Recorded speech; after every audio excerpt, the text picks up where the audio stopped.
bring the lights down a little bit? Yeah. So that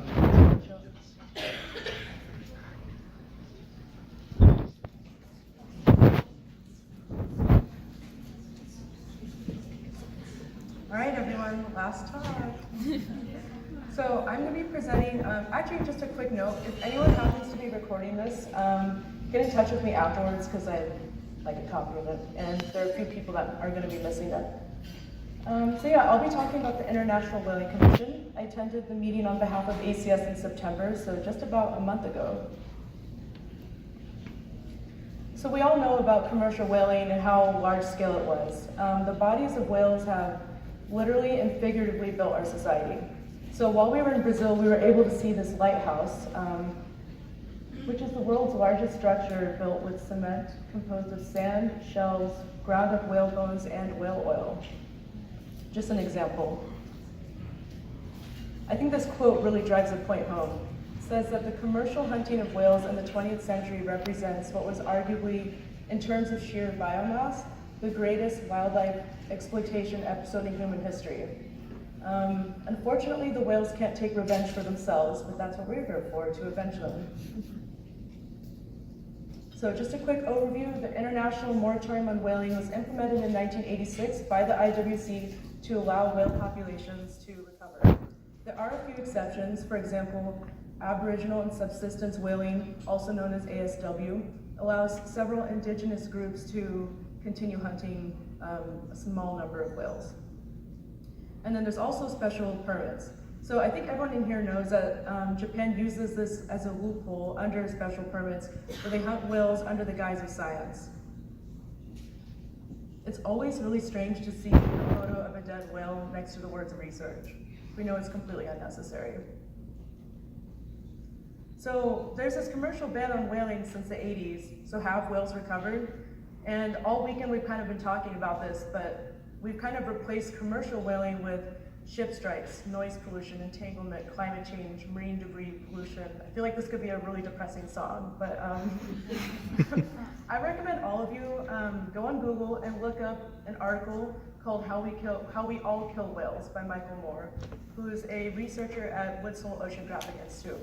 So he's kind of talking about what Shane mentioned earlier today, where a concept of like whaling by design versus whaling by default. So intentional whaling and unintentional whaling. So the IWC is a lot more than whaling. This is not even an exhaustive list of all the different things we're looking at. We're talking special permits, endangered species management plans, stock assessment, marine sanctuaries. They do a lot. So all these different topics make up different subcommittees or different topics that they address. So ACS was instrumental in helping pass the global moratorium on commercial whaling. We worked with a lot of people that were instrumental in this, that were involved with the UN a few decades ago. So the role of NGOs at the IWC, the language calls it civic society participation. So there are a few things that NGOs can and cannot do. One thing NGOs cannot do is they cannot vote, unfortunately, but we can observe meetings and make interventions. And a representative from an NGO or for ACS will meet with delegates from different countries and discuss facts and positions, especially if they're on the fence. And of course, we collaborate with other NGOs like Humane Society International, Greenpeace, NRDC, Animal Welfare Institute. So for the current climate at the IWC, I think this is best summed up by a quote. I had a conversation with a delegate from Gabon, and she said, "The IWC is like a reality show on TV. People act like children. I do not see this kind of behavior at other meetings, such as the IUCN or CITES." So I think it's really interesting that a seasoned diplomat is talking about how childish the behavior is. Personally, and I think a lot of us can agree with this, we know whales hold a very important space in our culture, and as such, they kind of inspire either the best or the worst in humanity. So grab your popcorn, we're gonna watch a tantrum from one of the delegates.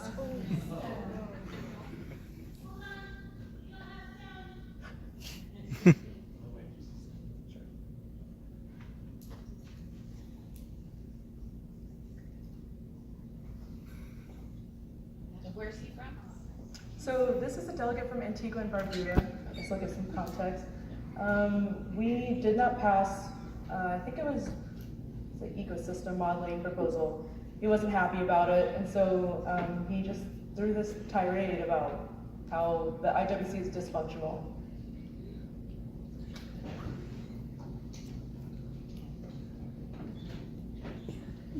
Headphone jack, sorry.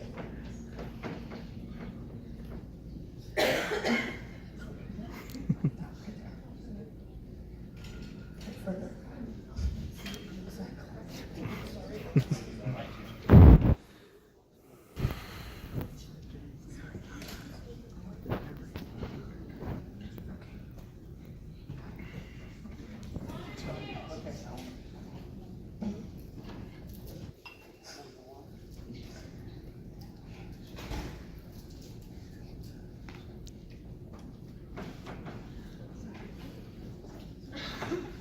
All right, sorry about that delay. Okay. Thank you, Tony. Bring up both, Jen.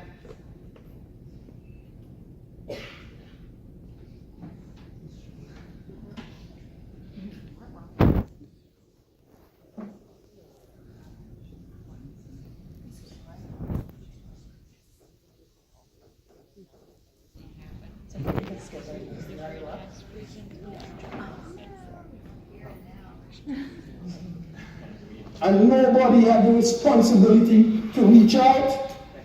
No one. This is where we are. This is where we want to be. It's a sad day, not only for this organization, but for relationships amongst people. It is wrong, and we all have to admit it is wrong. No other organization would have gone to a vote on a matter that is so divisive. None. Where are we going? Where is this organization going? I came here with a quiet spirit to this meeting, but this vote today has shown me that it is impossible for us to have any sort of unification.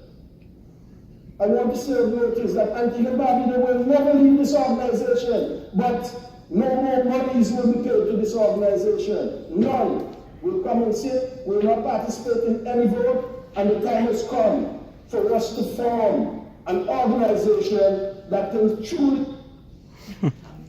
So you get the idea.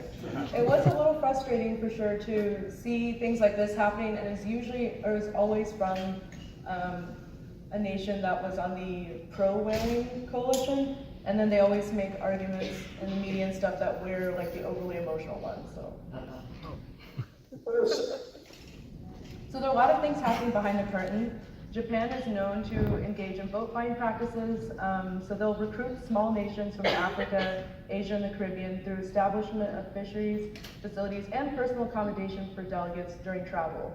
So one example, while we were there at the meeting, the delegate from Antigua, the guy we just saw, said, "We support Japan's position on cetaceans and ecosystem." I turned to my colleague confused because at this point Japan had not yet spoken or stated their position, and it wasn't their proposal. So it's just like kind of an indication of like we're being told how to vote.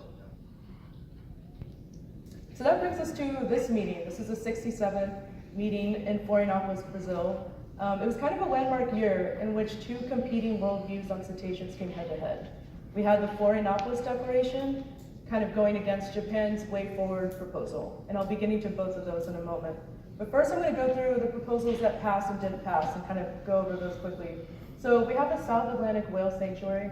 I think a lot of you are familiar with this. I'm surprised if I'm not hearing like sighs, because this is something that we've been trying to pass for well over 10 years. It's basically used as a bargaining chip by the pro-whaling coalition. They kind of use it to withhold votes needed to pass if they don't get their way. SAWS would in no way impact Japan or pro-whaling nations, other than to set a precedent for large areas that are protected from exploitation. So I think that's key here for why this is something, another reason at least, for why they often block this vote. So this was not passed. Other voting decisions, there was a proposal on cetaceans' role in ecosystem, basically that they play an important role, which is kind of obvious, but it was debated. And I really like this quote from the delegate from Monaco. He said, Your whales are also my whales. The moratorium on commercial whaling provide at least some chance for the recovery, so they can resume their central role as the key architects of biodiversity. I just found that very poetic. And we also had a proposal on bycatch, basically that we should look into bycatch and acknowledge it as an issue, as well as sound pollution mitigation, and all three of these passed. And next was food security, which is kind of odd. I mean, I myself was like, why are we talking about the world hunger crisis at a diplomatic meeting about whales? So, as you can guess, they're basically proposing this to solve the world hunger crisis by using whales. So, in this proposal and the discussion surrounding it, Western nations are accused of being apathetic towards the world hunger crisis, and it's stated that we care more about whales than people. So Antigua and Barbuda's delegate dropped this proposal after he was really upset in that previous book. It's largely nations that have greatly benefited from hunting whales and who built their societies from whale bodies who are now telling developing nations they cannot practice whaling. So I think this is a very real grievance, and clearly Japan bribes and purchases smaller countries' votes, but I do not think they would be so easily bought if not for this perception and very real tension between developing nations and developed nations.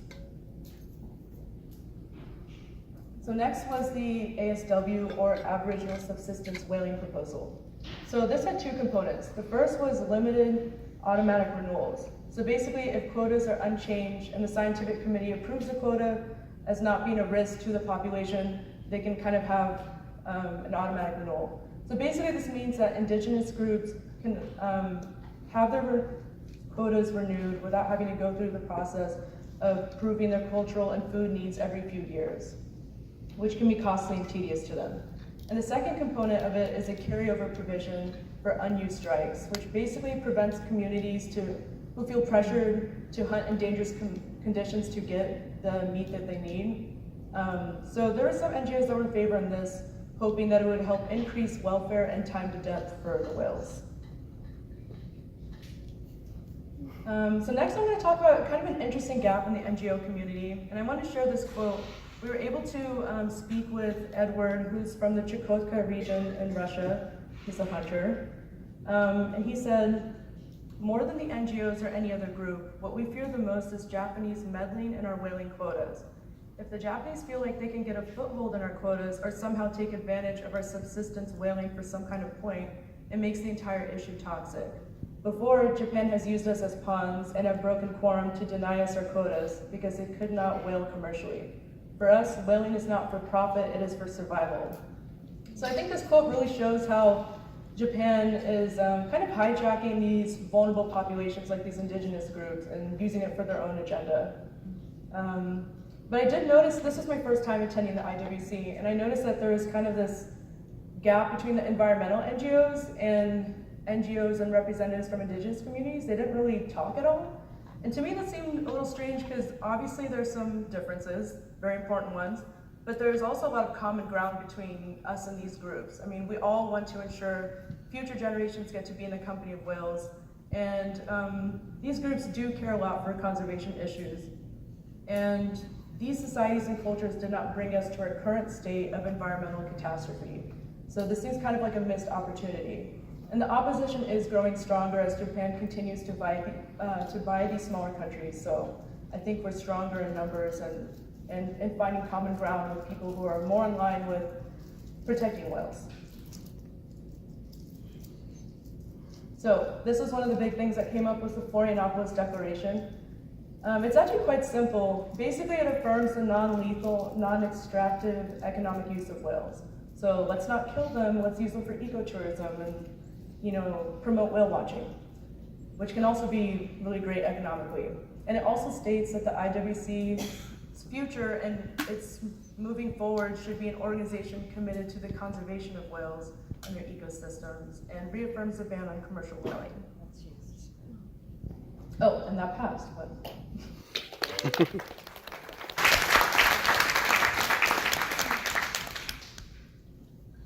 And then we had Japan's way forward for the IWC proposal. So this had three main components. The first was restructuring of voting procedures to be favorable to pro-whaling nations. So the proposal sought to change the current 3/4 majority required for any major changes to a simple majority. So that could make it a lot easier to make some decisions that would be catastrophic for the oceans and for whales. The second component was the establishment of new quotas for sustainable whale stocks and the creation of a sustainable whaling committee. The use of sustainable is definitely a blatant attempt to kind of co-opt the language used by the environmental movement. And we've seen oil companies, with greenwashing in their marketing, so it's kind of similar to that. I think Japan is playing a longer game here. Likely they will take this proposal to, it didn't pass, hence the big red X, but I think they'll probably take this proposal to private working groups and see what ideas gain traction and what don't.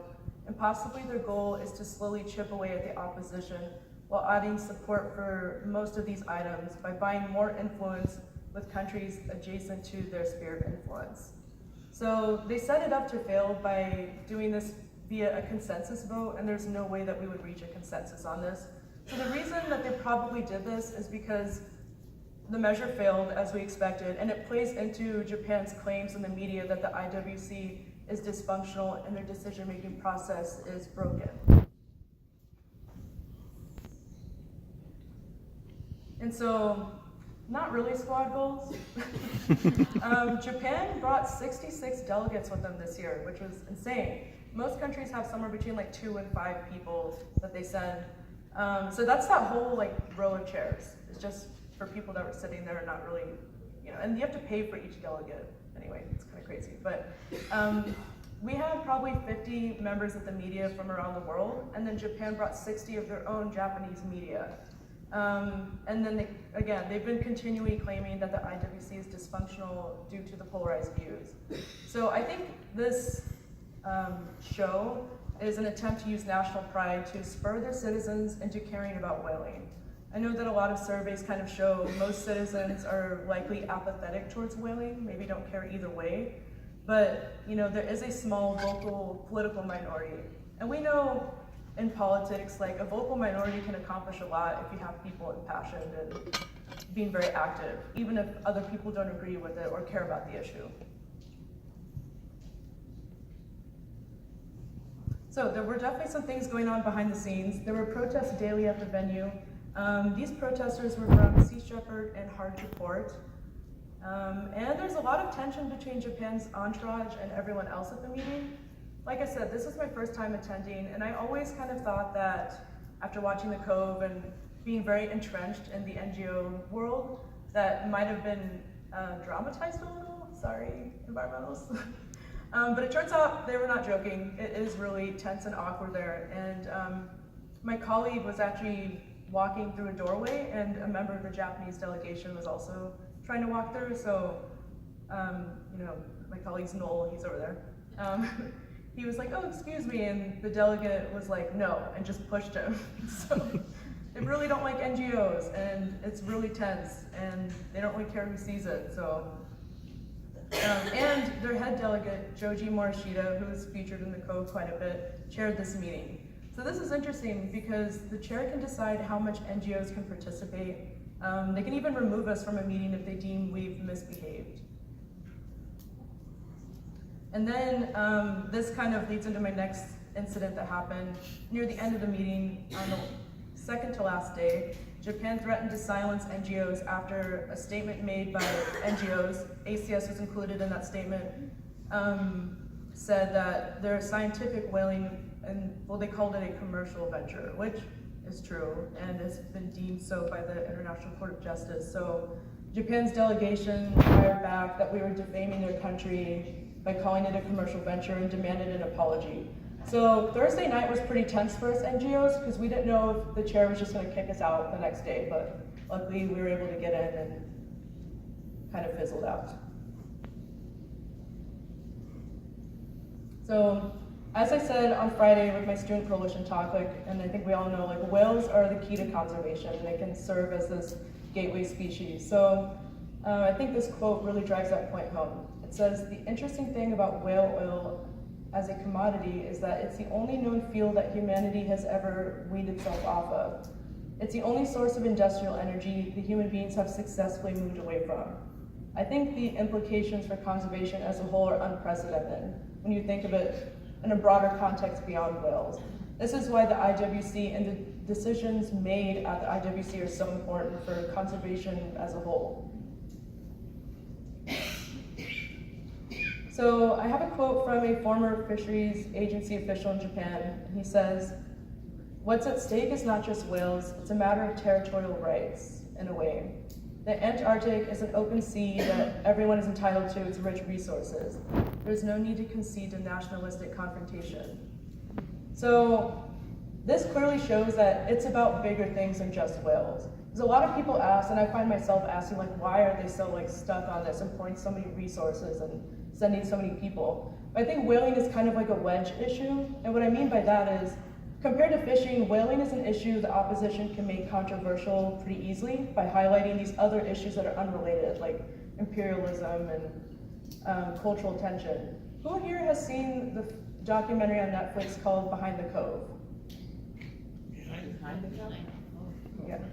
No, it's actually made by a Japanese filmmaker, and it's kind of a retort to The Cove. Okay, if you want to do like a hate watch, I recommend it. I checked it out. I was curious about it, and a lot of it was about like past world wars and other stuff that had really nothing to do with whales. And they did talk about fisheries quite a bit. So I feel like that really just indicates how it's not really about whales. Let's see. And I think Japan does not want to set a precedent where an entire marine resource is cut off. I think that's really the big thing here. They'll do anything to make sure that precedent is not set, which explains the relentless pursuit of whaling. And also, a lot of these politicians are backed by and pressured by industries that they're trying to protect, such as the ahi tuna industry. So the future of the IWC is tied to the future of the world's fisheries and ultimately our oceans.